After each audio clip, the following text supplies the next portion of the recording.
Welcome, everybody. My name is Phil Gilchrist. I'm the Executive Director of the Anton Art Center. I'm happy to be able to present this artist talk with artists participating in our current Conversations with Our Mentor virtual exhibit, which just opened this morning at 10 a.m. at www.theartcenter.org/exhibits. I'd like to greet our artists Linda Allen, Christina Hale, Claudia Hirshman, and Nancy Labret Einstein. Thank you all for joining us today. And I'd also like to briefly introduce Stephanie Hazard, our exhibitions manager, and Peggy DiMercurio, our education coordinator, both on the program with us today. Stephanie and Peggy are going to be helping to monitor our chat box and bring up questions to the artist later in the program. Please feel free to use the chat box to introduce yourself and say hello. Put any questions you have for our artists there as well. Just for those of you who are joining us, we are recording this presentation today, and we're going to plan to provide this program on our website as a video later. So if you know of anybody who wasn't able to join us today, they will be able to view this on our website once we get that posted. I'd like to thank our exhibiting artists for participating in this virtual exhibit. I know this isn't necessarily what we had at first anticipated when we started down the road of planning this exhibit, but I'm really happy with how things turned out, and I really appreciate that you are all able to participate despite the fact that it was not going to end up being in our gallery spaces. I'd also like to thank our guests for joining us today, our board members and volunteers who are attending this event as well, and our donors for support of our programming. Be sure to check out our website for information on next week's Super Sad Art Day program, which is also going to be entirely virtual. We have an entire day-long lineup of both live programming that we'll be live streaming, as well as pre-recorded videos that we'll be sharing from friends and other partners. And we are taking registrations for that as well. Oh, sorry, folks, I'm getting a little distracted trying to make sure I let people in here as well. The Super Saturday program is going to be next Saturday, June the 13th, from 11 a.m. until 4 p.m., all free, of course. If you're unable to register or aren't really interested in registering, you can also view all of the content streaming live all day on any of our social media platforms. So it promises to be a pretty exciting event with a lot of different art activities and performances included. Once again, for those of you who are just joining us, the virtual exhibit Conversations with Our Mentor is live today on our website, www.theartcenter.org/exhibits. If you haven't had a chance to view it already, I suggest you do that as soon as this artist talk is completed. The exhibit does feature 49 artworks by 5 artists. We do have their artist statements with the images and detailed captions on the website. In the online gallery, you're able to click on any of those images to enlarge the image and get those details. Most artworks that are on display are for sale, and you can contact us at information@theartcenter.org for purchase inquiries. Unfortunately, Charles McGee won't be joining us today, but Charles does have this message for the artists. You have been outstanding students that I've worked with over the years, and he wanted to have a show together with you because of the excellence that you are all doing. It's fantastic. I'll give a quick outline of our event program here today. We'll begin with our exhibiting artist introductions. Each artist will have a few minutes to speak briefly about their relationship with Charles and their work, and then we'll move to questions from the audience. Again, please feel free to use that chat function to submit your questions or comments during the talk. And we're going to anticipate this program to run about an hour long. Now, with that all being said, I'd like to start introducing our artists. Artists, I will call on you by name and unmute you at the same time so you can introduce yourselves and speak a little bit. Linda Allen, I'd like to invite you first, please, to introduce yourself.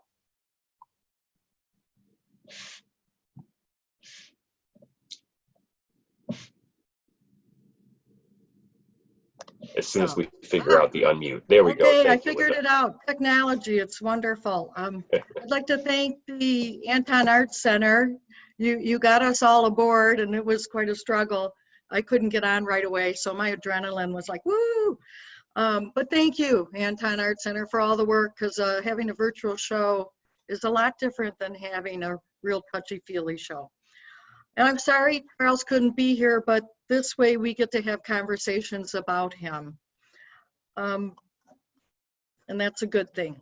I'm an artist in the Pioneer Building, and I like to produce mixed media. I paint in oil, acrylic, and watercolor. I assemble, I collage, I make mandalas, and I draw, and I do whatever suits my fancy. I find joy in creating, and I like things that are colorful and happy. My background, I really got into art in high school. I went every lunch hour and study hour, art. When I graduated from high school, teaching was tough, so I went into interior design and got my Bachelor of Science at Wayne State University. I worked in that field for 15 years, but then I came back to art. And the biggest influence in my art life has been Charles.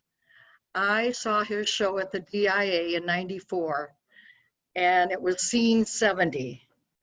And he had me, when I walked up the stairs, it was jazz.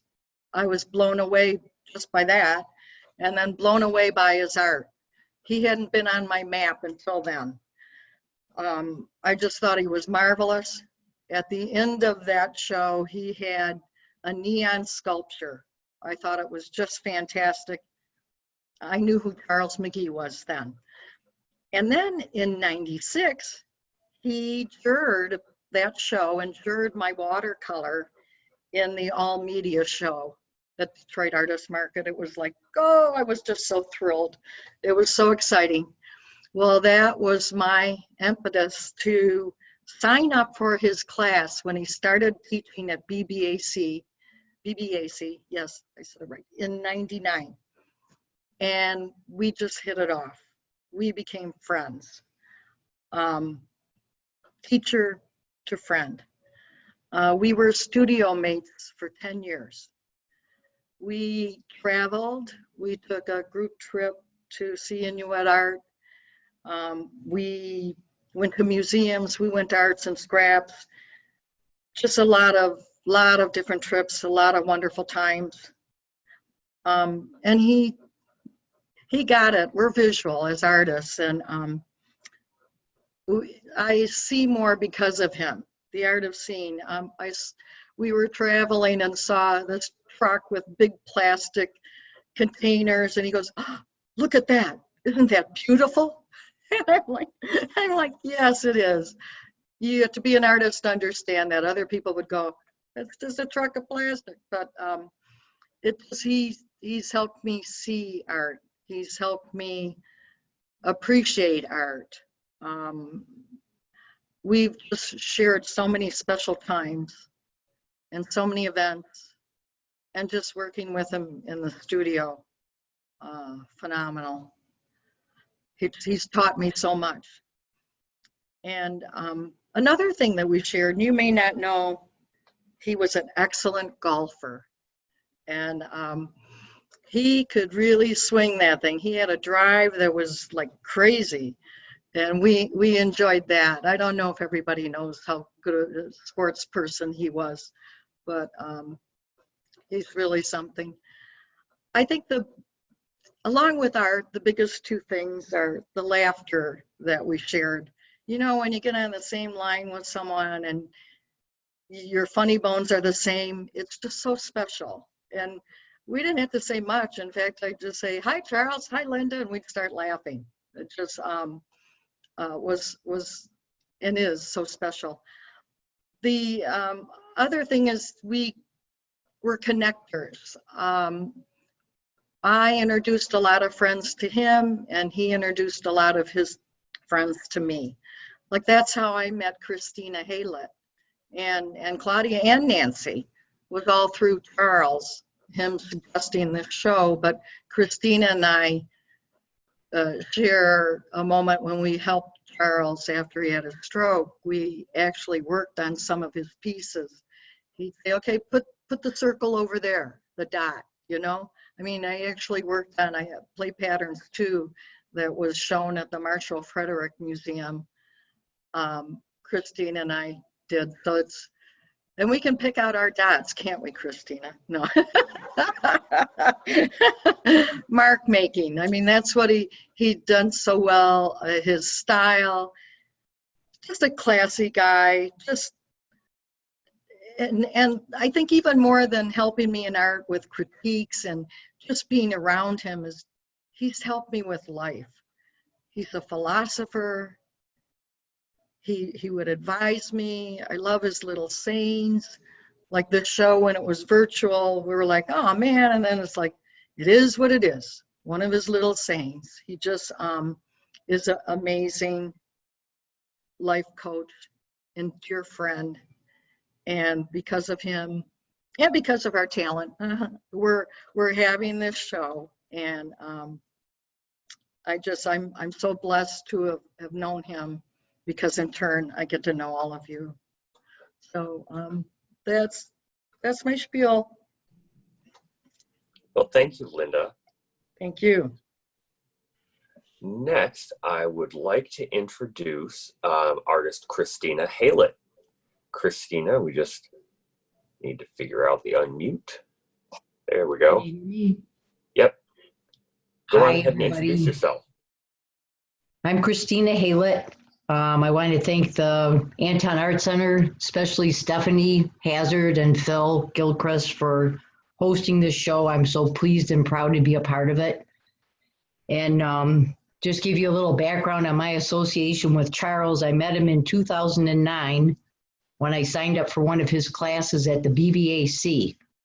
And I was made aware of Charles through Jan Filarski, a fellow artist, who came to a Romeo Guild meeting and announced that Charles McGee had won the Eminent Artist Award in 2008. And he was teaching at the BBAC, and he's in his 80s. And if I ever wanted to get a part of that, I better get in there now. So I'd been an admirer of Charles' work I heard about him in the 1970s when I was attending CCS. I got a Bachelor in Fine Arts from CCS.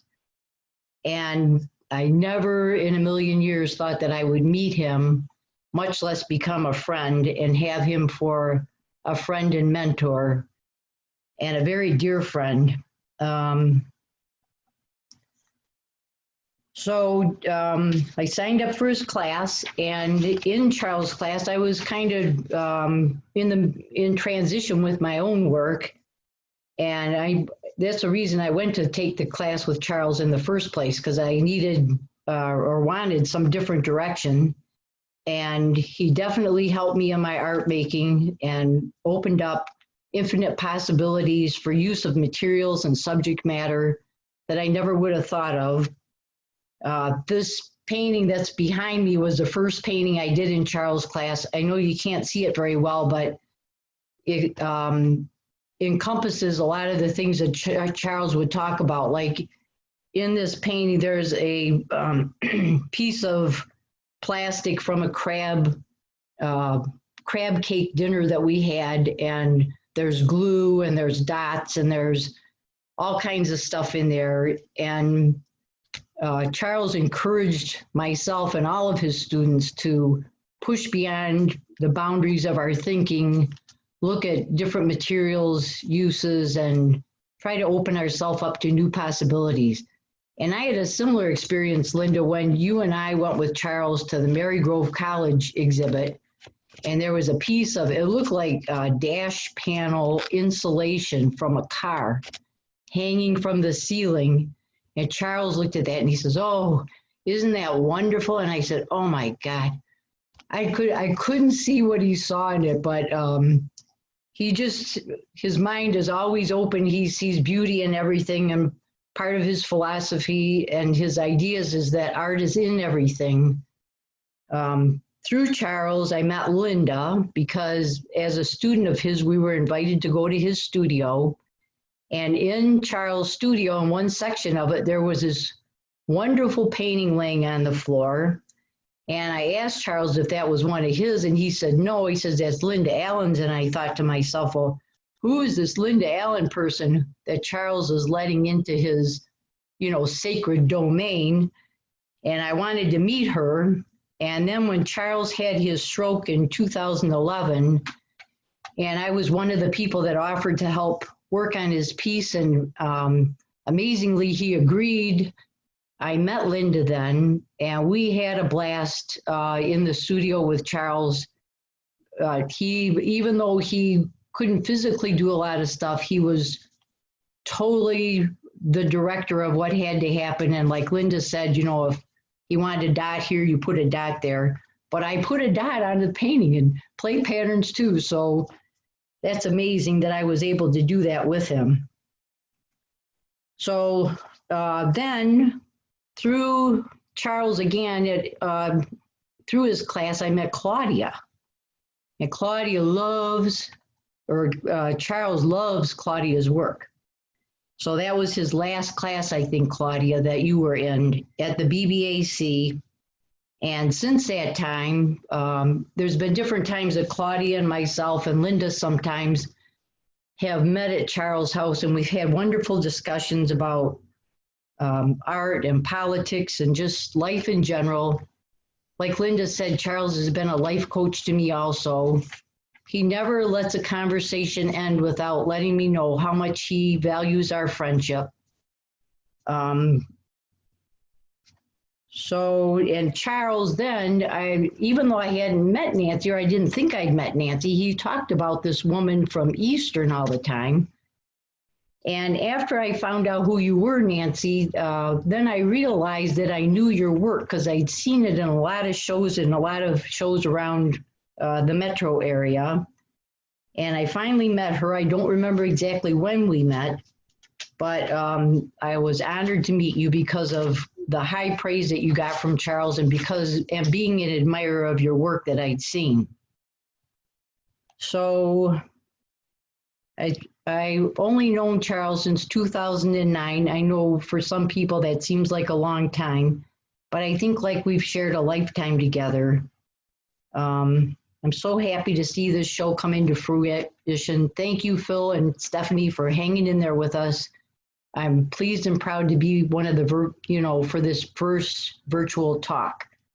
And with that, I'll pass. Thank you. Thank you so much, Christina.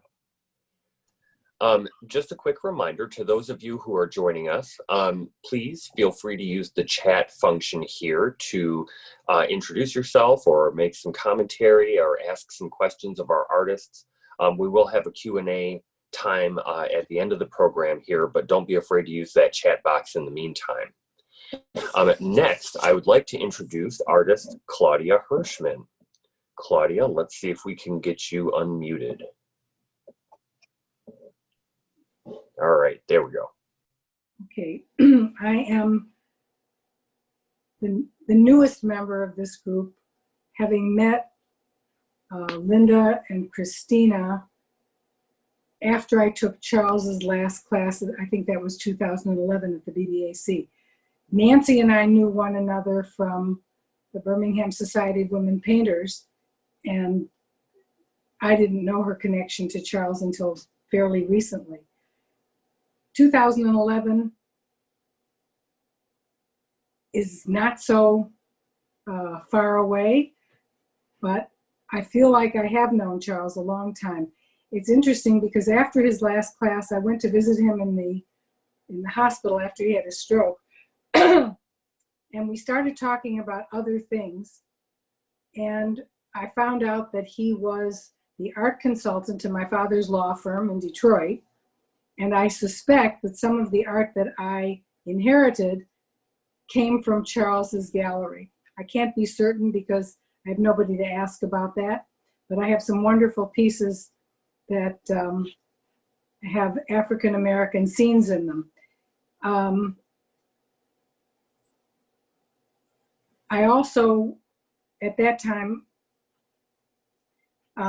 well, I want to go back. Actually, yesterday when I was talking to Charles, asking him about a quote, he said something, so many things that he said to me, I feel like I could say them about myself and my work. And I think we relate on a very different plane. He said, I think about that I can never repeat anything I've done. how did I do that? At what pace was it applied? I remember the happiness of the quick stroke. He constantly encouraged experimentation. I remember one of the pieces I did in my only class with him. I didn't know how to even start doing anything. I was trying to transition from doing more representational work to abstraction.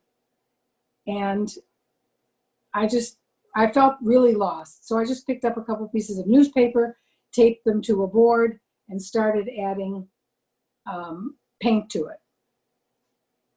In the time when I was doing the piece,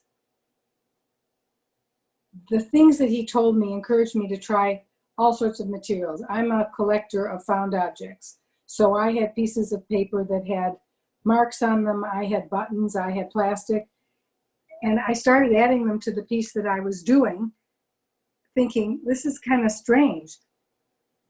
But I think what he taught me was that anything goes. And I sort of suspected that, but I felt bound by rules that I learned in art school.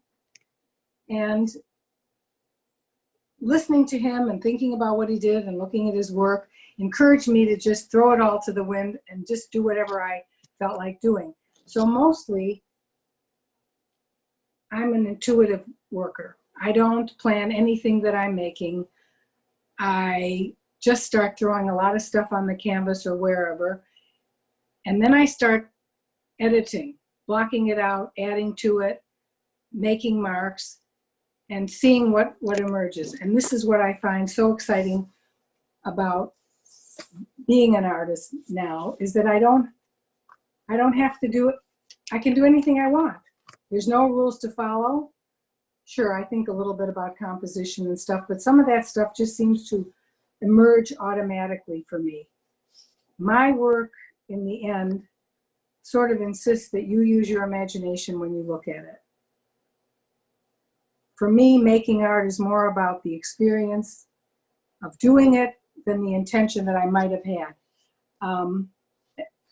In the latest series of work, I started to paint and collage onto large paper shipping tubes. And some of my work in this show is on those tubes. And that was, when I told Charles I found them outside a store, he got very excited and he said he wanted tubes. So I picked up extra ones and took them to his house and said, okay, let's see what you're gonna do with this. It was just a constant discussion about where to go, what to do, and about process and shapes and colors. And I feel very lucky to have had this association with him, because even though it came quite late, we did become friends, and we do know a lot of people in common. And yet I learned a lot about the art scene that I didn't know, because when I graduated art school, I taught for a couple of years, and then I really got away from most of it for many years. So going back to it within the last 15 years and having this experience with Charles was really a very fortunate thing for my work, because although he's totally non-directive, he just encourages you and keeps insisting on you thinking about certain things. So basically that's where I am now. Just his words ring in my head as I'm working. And I think about the principles that he works by. And although we think about some of the same things, I have been able to find my voice through a series of talks and times with him. Oh, and I just want to say one other thing. When I was talking about the intuition involved in my work, I've realized within the past couple of years that once I let that subconscious come out, a lot of the images in my work harken back to my many trips to South Africa, where I have a very large family. And the images that I saw when I was there of people and of color and of pattern have started to emerge in my work subconsciously, which I find really magical. So that's where I come from right now. And thank you very much, Phil, and especially Stephanie, for putting up with all of our questions and comments and changes to get this show going. We know maybe we caused you to lose your voice. I don't know, but we're sorry for that. But thank you for putting all the effort into this show that you did. Thank you, Claudia. And thanks again to all of our artists for sticking with us through this learning process. Next, I would like to introduce Nancy Labret Einstein. Nancy, let's see if we can get you unmuted here. Oh, there we are. Had to find you in the list.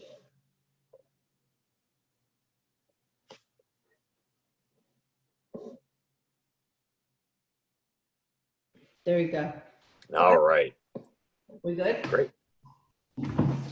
So, I'm Nancy Labret Einstein. I want to thank you at the Anton, Phil, Stephanie for putting this together. It's a great thing. And I want to thank Christina for coming to me and asking me to be included. She called me and said, Charles asked if you would do this, and there's no question that I would be happy to do it, and I'm thrilled to be included in it. I first met Charles, unlike the rest of the people involved, very long time ago when I was a student at Eastern. He was one of my first professors, and I was there for a couple of years with him. The thing that I really remember about meeting him and learning from him at that point was that he spoke a language that I was speaking but didn't know. And I was enthralled with it and fascinated by it. I really lost touch with him until about 18 years ago when we reconnected, and we would have incredible discussions about art, and it was really pure joy because it's something that we shared a tremendous passion for, and would give each other shit, excuse my French, about, and go back and forth about. And I really relish the times that we spent and that we spend talking about it. Every day I make a mark, and the mark that I make is followed by another mark and another ad infinitum. And they are connected to each other, not only by the fact that I've made the marks, but by the relationship they have to each other by virtue of shape and color and size, etc. And they form dialogue, similar in fact to the dialogue that one has when one speaks of art, and one has that the art itself speaks to the viewer. So they take you on a dance throughout the piece itself, and they may appear random, but they're not. They're defined by the energy that's created within the space and how they relate to each other. Some are subtle, some are soft, some are big, some are boisterous. There's a combination of the two, but it's there and it takes you along with the audience. I think that what happens certainly in any work that you view is that there's a language there. And that goes back, in fact, to the language that I spoke of initially when I met Charles and when I continue to meet with them and discuss art, because there's successful work that creates a reaction between the viewer and the piece itself. And it might be a reaction that's negative, but really any reaction is better than none at all. It's better for somebody to go, oh, that is just terrible, than just walk by with no reaction at all. It is a pleasure to be involved in this. It's a little weird because it's virtual. And normally at this point, I would probably be bouncing up and dancing and showing the relationships that I felt were present between my work and Charles' work and Claudia and Linda and Christina's, but I can't do that. And so I'm sitting here like bouncing around in my chair instead. There's connection. There's connections in each of the work that you can see of mine online.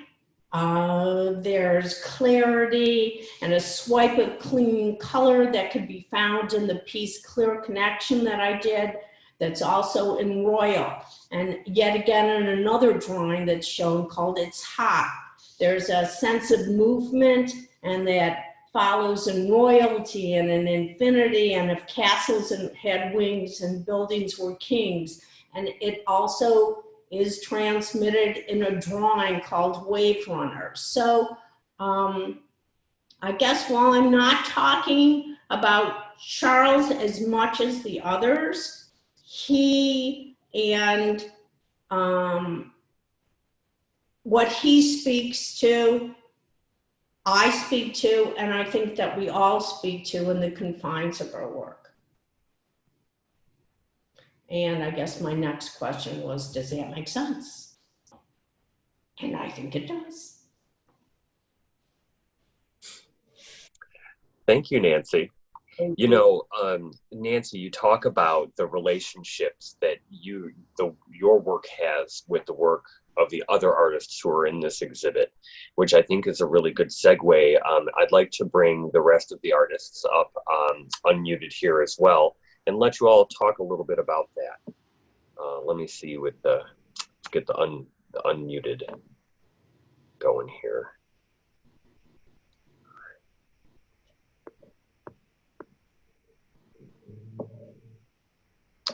Okay, artists, I'll let you talk amongst yourself here for a few minutes. Any commentary on what your colleagues have shared during their own introductions? Additional conversation you'd like to have?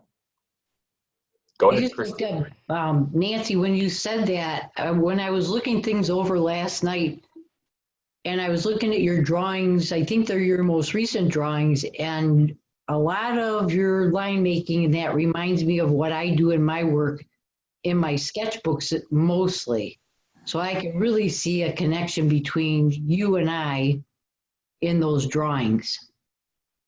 And with the rest of Claudia and Linda too, I think we all show influences, pattern making, our sense of process, you know, and that's one thing that we let the process show.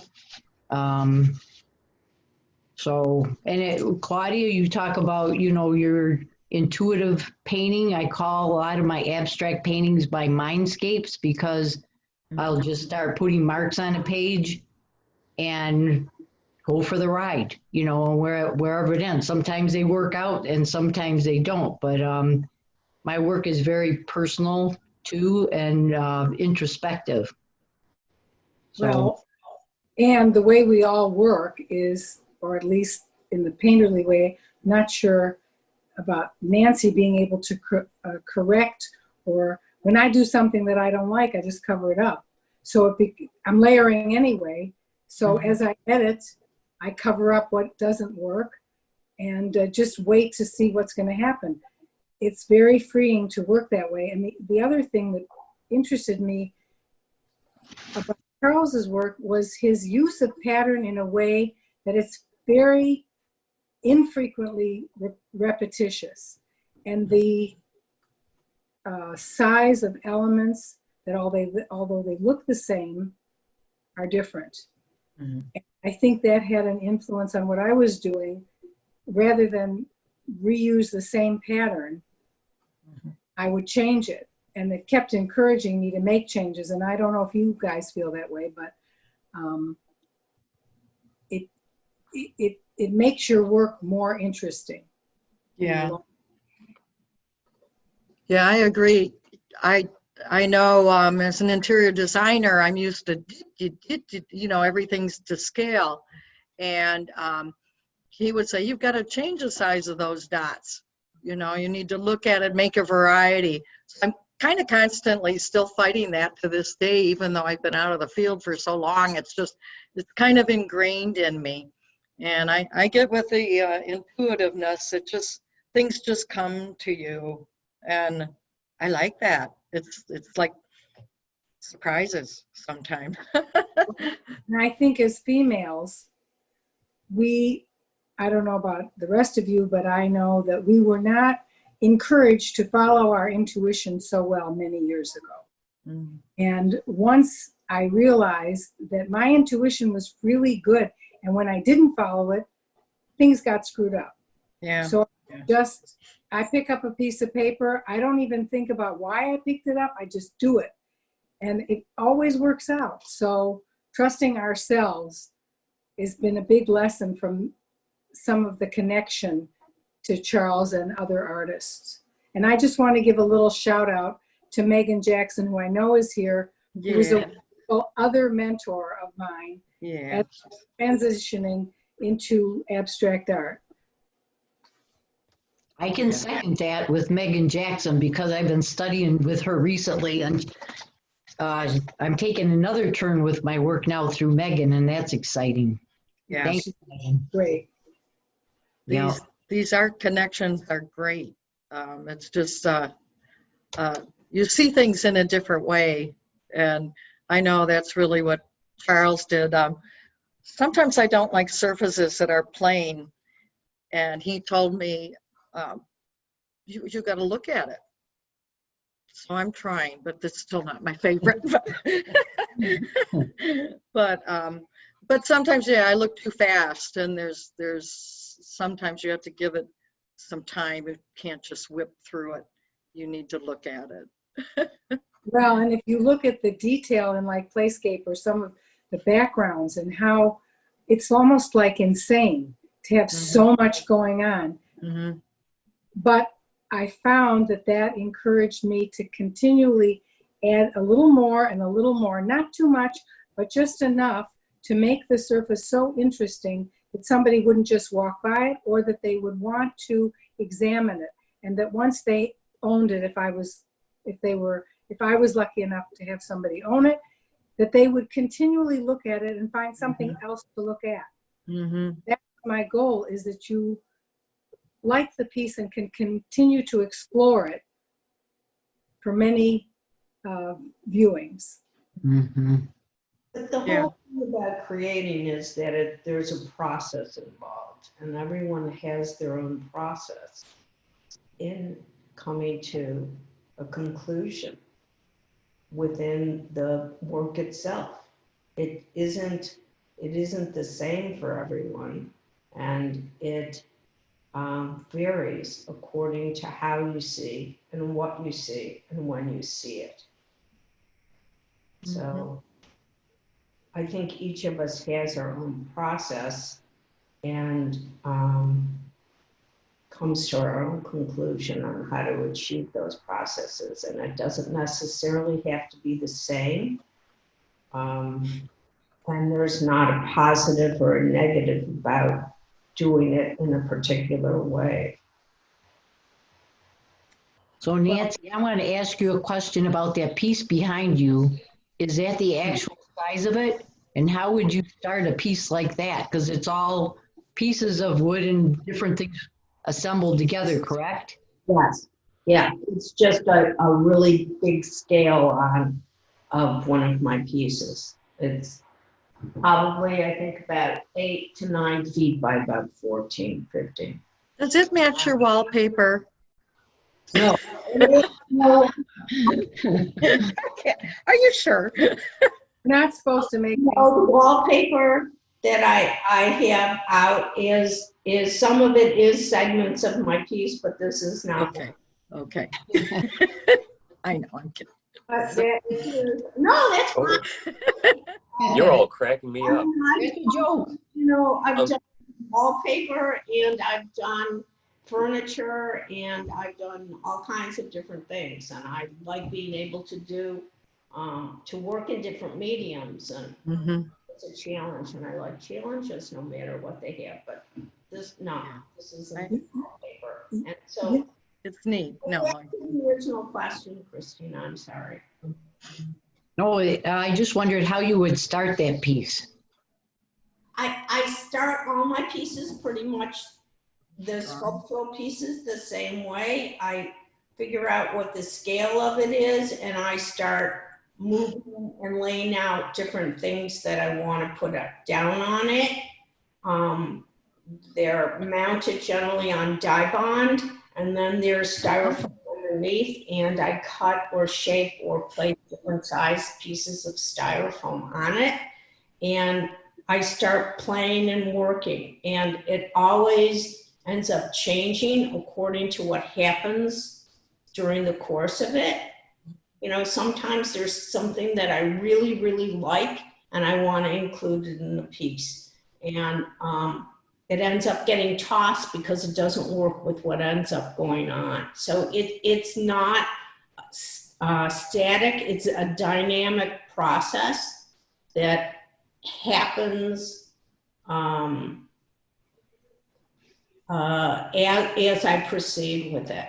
For instance, I just built this piece. There's a couple pieces in here, I think. One is connection, clear connection, and there's 3 separate pieces of die bond, and they're interconnected. And I just started another one that's sort of fan shaped. So I build the bones, and then after the bones go, I take it from there and see where it takes me. you add the flesh. Yeah. Right. I add the flesh and the veins and the everything else. And part of what I do, excuse me, I've had to become sort of an engineer on, because I want to construct it in a way that it holds it together and it's not going to fall apart when it hits the wall. And also, I don't want to see the bones underneath it. Okay. So it forces me to think about the end result in some instances where I wouldn't have done that years ago. Does that make sense? Forces me to think how they're going to interconnect and how it's going to work, and how, like, some yo-yo is going to go up and want to touch it and pull at it, and how to prevent that from happening, that it doesn't like come down on their head. So it's an interesting thing, but that goes back to what I talked about process, and how your process evolves, and each of us, because of what we do, has a different process. Well, I also think that if you're open-minded and you just take off on something that occurs. I was having a conversation with Charles about a show that we had coming up that's been canceled. It was supposed to be in Flint at the Buckham. And he said, you know, everything shouldn't be on the wall. And I thought, well, I'm not sure what that means to me, because I'm a painter. And then when I found the cardboard tubes that evolved into standing sculptures, I thought, well, maybe I'll try something with that, which led to my making 8 or 10 of them. They're big things. They're wonderful. Like, they have three-dimensional art. I mean, they change. I mean, it's stunning, because when we thought, like, let's get some 3D, and you jumped on that, and I'm like, gee, I wonder, can I do toilet rolls or something, you know, like, would that work? I'm doing now you can't find any, but it's like, you know, no, they're wonderful. But now I was in the hardware store and I found a piece of PVC plastic pipe. So yeah. I did an outdoor one, and I just bought a 3-foot section to do another outdoor one, and I'm experimenting and putting them in my garden to see how they'll weather. So it's just, that's what's so exciting to me, is that this is like anything. And we artists are so fortunate to have this in our lives, because look at Charles. 95, still thinking about it, talking about it, although he says he's 96 because he says he's in his Yeah, the year ahead. year. But that means that we don't have to think about what are we going to do with our time. For me, there's never enough time. I'd like a 48-hour day. I don't like to go to sleep at night. I wouldn't mind a 48-hour day myself, Claudia. I would like to, if I may, I'd like to interject a question for the group of you and then open it up to the audience for some questions as well. My question is that I think at this point, each of you has mentioned mark making, and that strikes me as almost like a method of creating. And it's not painting, but it might use paint, or it's not drawing, but it might use pencils. Can you speak a little bit more about mark making and its importance to your work?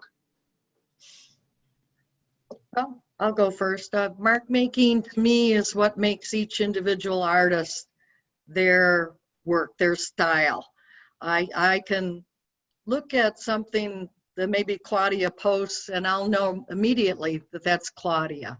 It's personal, it's unique, and you just know it's theirs. That to me, like you've made your mark inside someone's head.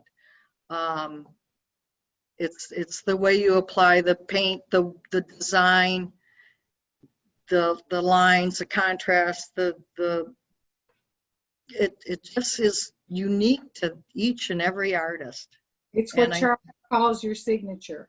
Yep. And what I say, you found your voice, so that you do, when people say, I know you did that, it's like, wow, you know, you've got your style. Yeah. So. Well, that's great. Thank you. Why don't we go ahead and take some questions from our audience? Now, I haven't seen too many people using the chat function, so what I'd like to do is invite members of the audience to unmute yourself to ask a question. There's quite a few of us, so I ask that you be courteous of others who may also be trying to ask questions, and we will try to do this in as organized a fashion as possible. Patty Gordon, it looks like you've unmuted yourself. Do you have a question? Not really. I don't have a question, I have a comment. I find it fascinating to hear all of you talk about your work. And what I really did like is that you talk about it, that you just let it go. You know, you just don't know where it's going to end. Like Nancy said, it's a process. I forget her name is Christina or Diana, I forget, who said about women using their intuition, which I thought was a really great point, and that women often weren't encouraged to be intuitive, as we are very intuitive. And I think all of you are doing great work, and I think it's very impressive, and that's all I have to say for now. Thank you. Thanks, Pete. Thank you, Patty. You're welcome. Are there other questions? Pat, did you unmute yourself? This is Pat Zeb. Welcome. I'm friends with three of these artists, and I just wanted to say that their enthusiasm is contagious. And we're all getting excited by watching this presentation, and you're doing a great job of directing the whole thing. Oh, thank you. Yeah. Thank you. All right. Are there other questions from the audience? Jesse, Hi. do you have a question? Yeah. I think this has been wonderful. So just wanted to say a quick thank you to everyone who organized it. And just quickly ask, as artists, how do you work to connect like what you've learned about art and like what you know in your head with how you feel and how you're like producing? I don't know if that question makes sense, but it's one that I've been thinking about as you all were talking.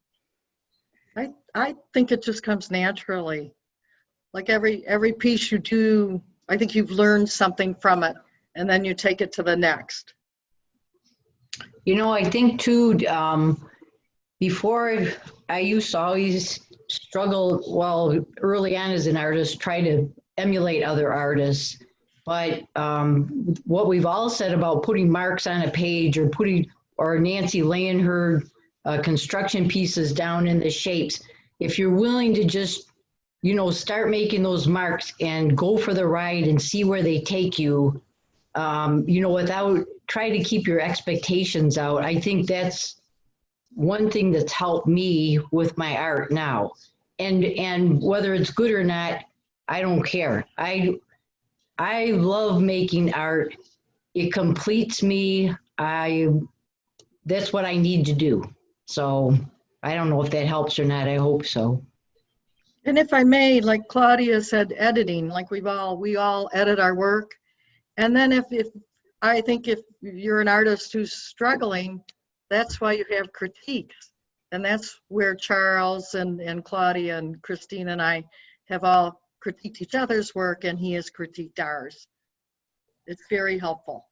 Another set of eyes to see maybe what you don't see to help you. I think you just push yourself to the next piece. You just take it and you learn from each successive piece. Just like when you start a piece, the way we were talking before, what you begin to put down or what you think you're going to put down changes because it's a state of flux, because you've learned where you're going from there, or something may take you off on a different tangent. So it is a dynamic action. To become and to do and to make art is a dynamic thing. It is not something that is static.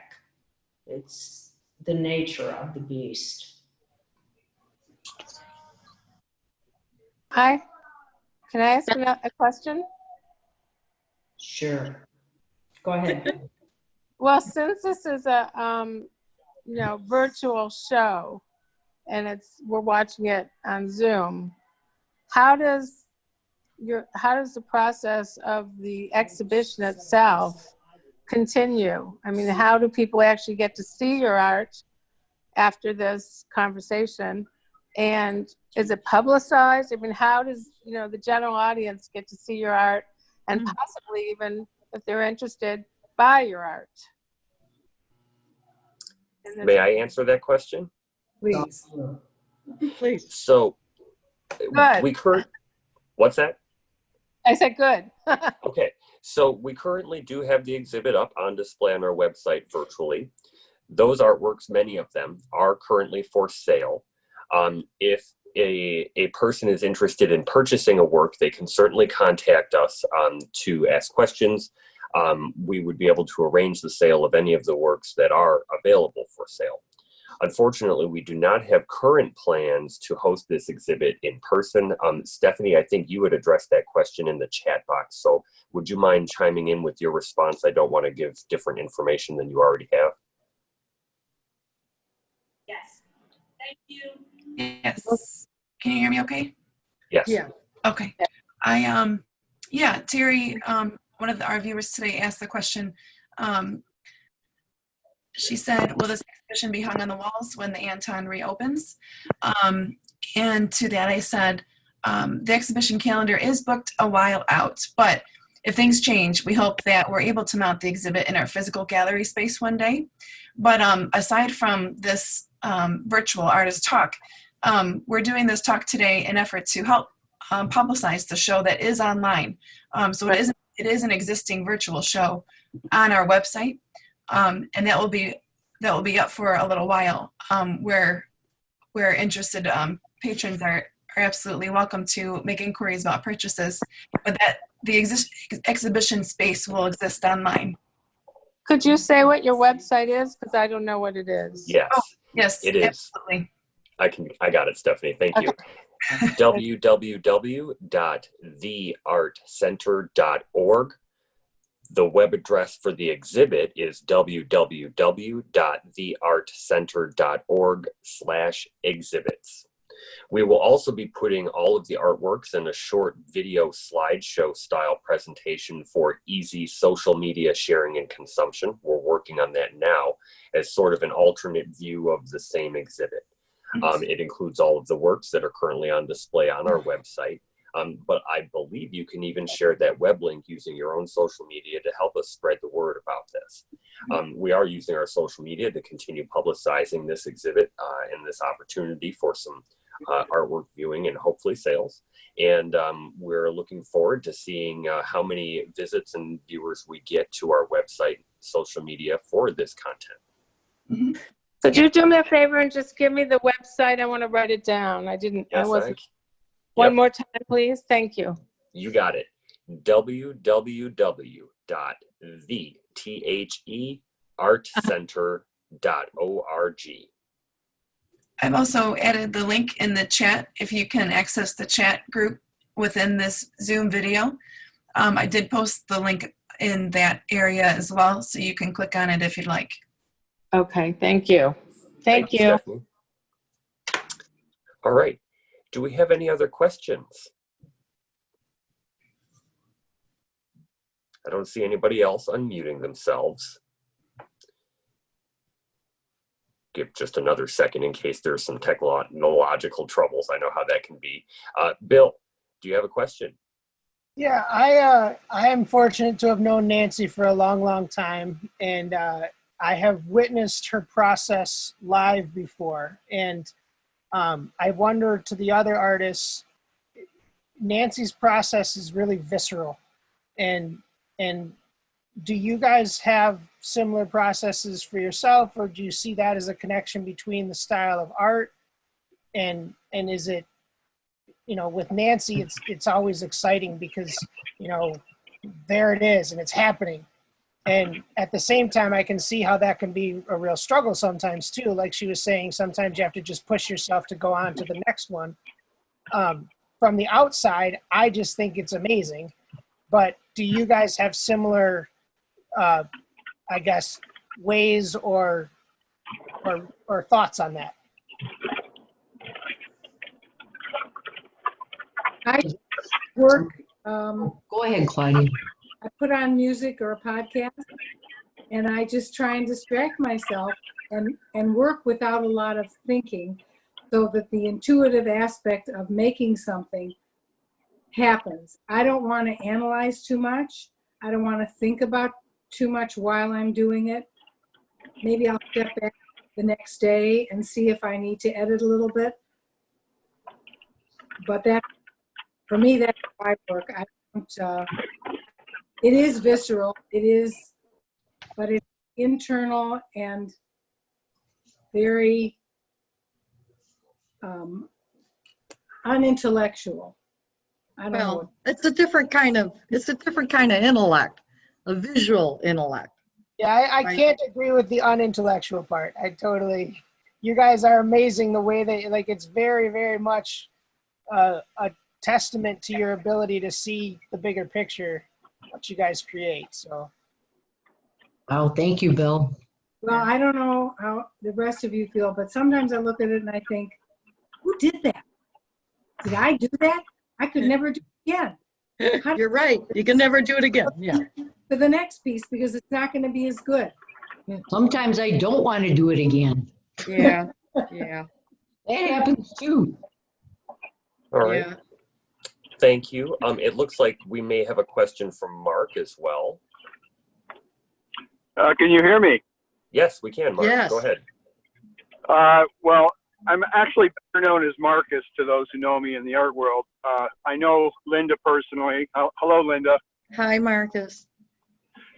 So I met Linda, I don't know, 20 years ago. Through Charles. Just to give you some perspective. Through Charles, of course. But to give the rest of you ladies and everyone else, I may have known Charles as long as anybody. I've known him almost 50 years. Wow. I met him when I was a 17-year-old kid walking into Scherzer's building at Eastern Michigan University, and saw a black man who looked like he was from Jamaica with dreadlocks and the craziest outfit any white boy from the suburbs ever saw. And it was quite an awakening. And you know, I could go on and telling so many different stories and experiences about Charles, but and actually, ironically, Linda, you mentioned golf. Well, I just pulled into a course. I'm playing in a tournament today, and Good luck. Charles and I played a lot of golf, and we traveled and played golf. And as you said, he was a very good golfer. We had a lot of conversations about the relationship between golf and art, and it still holds true today. I actually had some photographs of Charles playing golf with me, and you know, in his swing and whatnot. He was very athletic, and so we enjoyed that considerably. Yeah. But you know, as a kid who painted all his life, my father was an interior designer, and I was doing paintings quite large when most kids were playing with pencils. I was doing a lot of artwork and selling it when I was a young person starting from about 12. And so I was so ready when I walked into Eastern. Just nobody really knows this about me, but I started at University of Michigan. All my buddies went there for different vocations, but I started there, and I walked into U of M thinking, oh, I finally made it, you know, and it's University of Michigan. And I walked into the art facilities, and I saw a bunch of guys walking around with lab coats on, and it scared me. And so so somebody mentioned something about Eastern, and I was at Michigan for just a couple of months, and I actually transferred to Eastern, and that's when I walked in and met Charles. And when I hear the rest of you talk about the influence, I'll just give you some just basic foundational things that have followed me through to this day. Linda, I think, knows this about me, but I've been a chef as well for about 40 years, and I'm semi-retired now. But I did it all the way through my career. Whatever I did, everything I did had an influence from what Charles instilled upon me as a young artist. In my food, in my catering, I started and created a company that nobody else had at the time back in the mid 80s, which was an aviation catering company for private jets. And I did all the private aircraft that flew for all the automotive companies and rock stars. And then I transitioned into a restaurant when I sold that. And I created a space, and actually I hand painted the floor in my restaurant as a homage to Charles. And he came before we opened. I'm glad he got to see it. And when I got through that, in the last 5 years, I invented a new process for processing protein, and I have a new company that's being launched called Burgers Unlimited, which is a new process for how burgers are made. So everything that I've done has been influenced. I've always kept my hand in art along the way. I don't have a studio. I don't work full time at it, but I still do it. Like many of you, I've spent many trips. I live on the west side over towards Brighton, Michigan, but I make periodic trips to Charles, and I sit there and we just talk.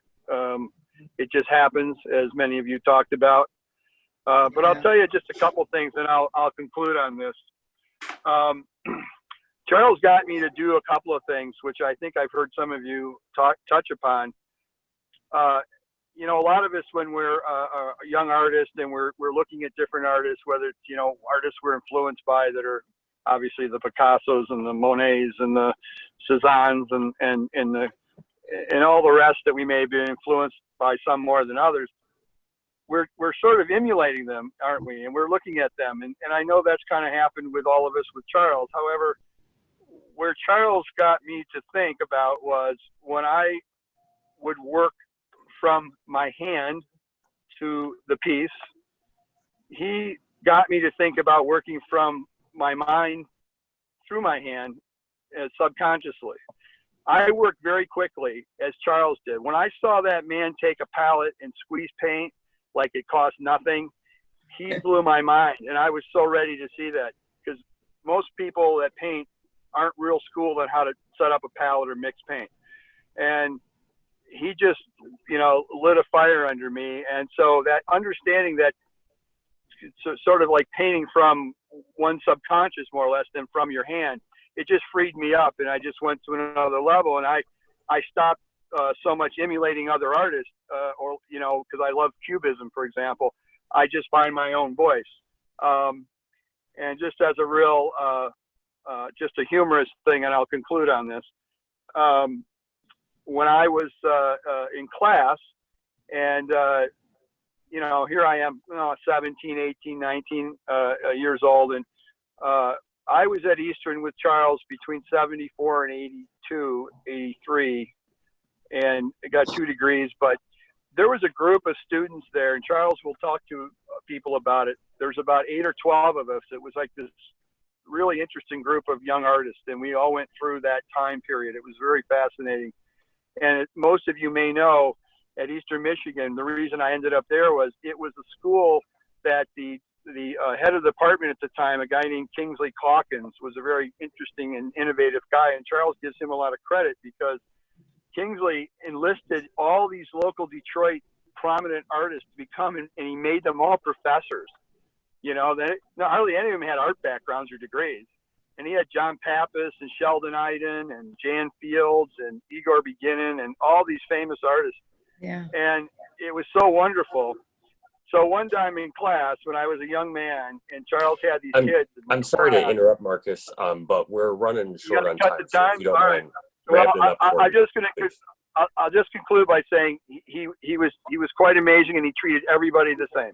Mm-hmm. Yep. Great. Thanks, Marcus. Thank you for that. Thank you.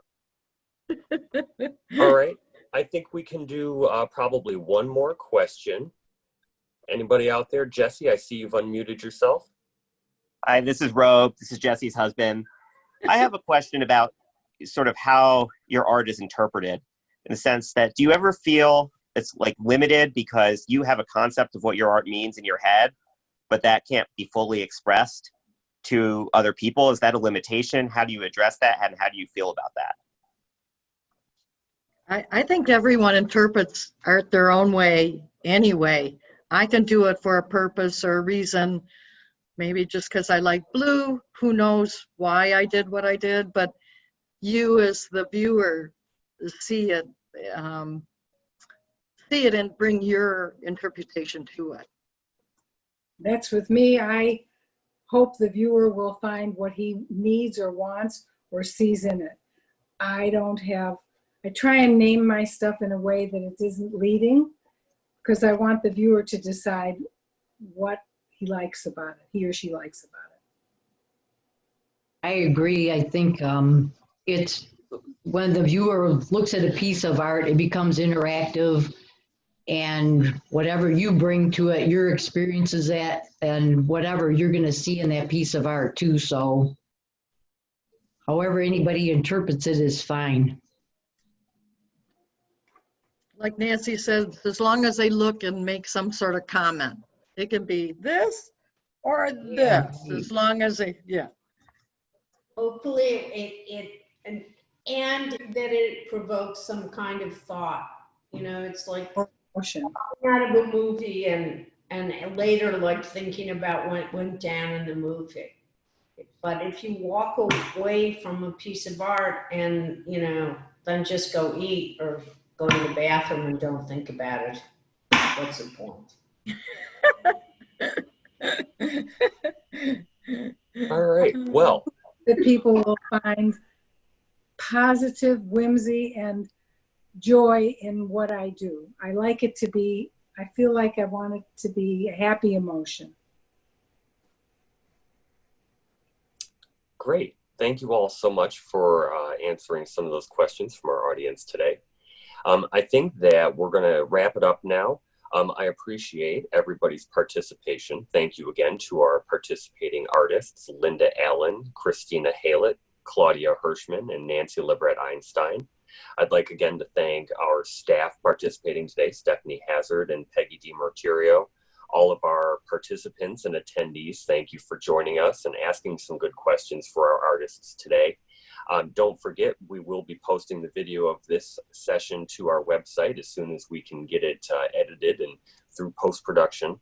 And make sure to visit our website to see the exhibit itself, Conversations with Our Mentor. It is up now at www.theartcenter.org/exhibits.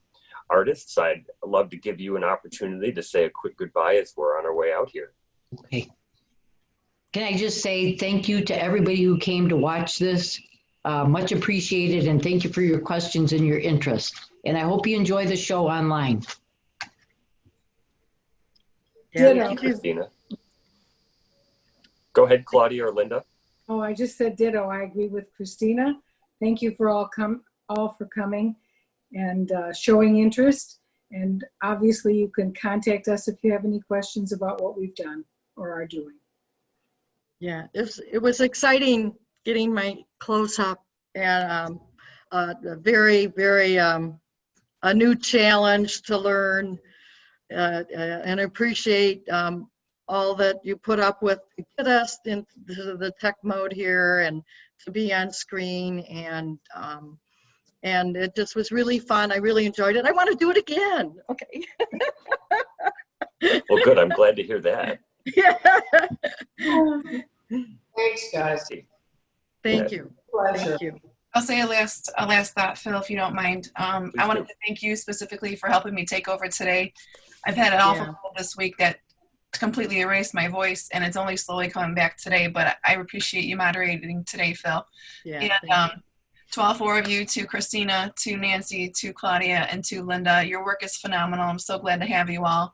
And Charles as well, who's not with us today on camera, but his work is also included in this show. So I did post a link quickly for everybody to come take a look at the show. It will be up for at least the rest of the summer, I believe. And there's 15 artworks in there. So please take a look through, click on the artworks. All of the information will come up with it as far as, the artist's name, the title of the piece, the materials, the size of the work, and the pricing. So if you have any questions, please feel free to email us. And thank you all for being here, all of our attendees. We hope to get this video wrapped up, the recording, and shared on our social media, and also on our video library that's on our website. So feel free to check it out again if you care to take a look. So thank you to everybody. Thank you. Thank you. All right. Phil, much appreciated. Thank you, everybody. And with that, I think we can close it out. I hope you all have a lovely Saturday afternoon. You Thank all. you.